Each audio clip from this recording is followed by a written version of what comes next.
50 বছরের ফরিদ চাচা যখন 20 বছরের কচি মেয়েকে বিয়ে করলেন 3 কাঠা জমির বিনিময়ে। ফরিদ চাচা বয়স 50-এর বেশি, স্ত্রী গত হয়েছেন বহু আগে, সন্তানেরা প্রবাসে, টাকা পাঠালেও চাচার মনে একাকিত্ব। আর সেই একাকিত্ব ঘোচাতেই তিনি বিয়ে করলেন মাত্র 20 বছরের এক তরুণীকে। বিনিময়ে শহরে 3 কাঠা জমি লিখে দিলেন তরুণীকে। এটা ভালোবাসা নাকি লাইফ ইন্স্যুরেন্স? সেই তরুণীকে চাচার বয়স থেকে প্রেমে পড়েছিল, নাকি 3 কাঠা জমির মালিকানা ও সারা জীবনের নিরাপত্তা তাকে এই ভালোবাসার দিকে ঠেলে দিয়েছে?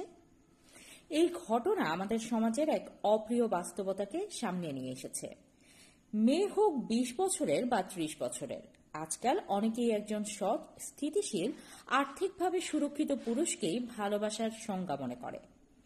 অনেক তরুণ প্রেমিক তাদের বয়সী মেয়েদের বিশ্বাস করে সম্পর্ক করতে গিয়ে শেষ পর্যন্ত দেখে তারা হারিয়ে গেছে ভবিষ্যতের নিরাপত্তার খোঁজে অন্য কারো করে। আমরা কি সত্যি ভালোবাসাকে মূল্য দেই, নাকি বিয়ে আজ কেবল এক প্রকার বিনিময় যেখানে স্বপ্নের বদলে জমি, আবেগের বদলে অ্যাপার্টমেন্ট? এখানে দোষ শুধুই মেয়েদের নয়। আমরা এমন সমাজ তৈরি করেছি যেখানে একজন মেয়ে জানে ভালোবাসা দিয়ে সংসার চলে না।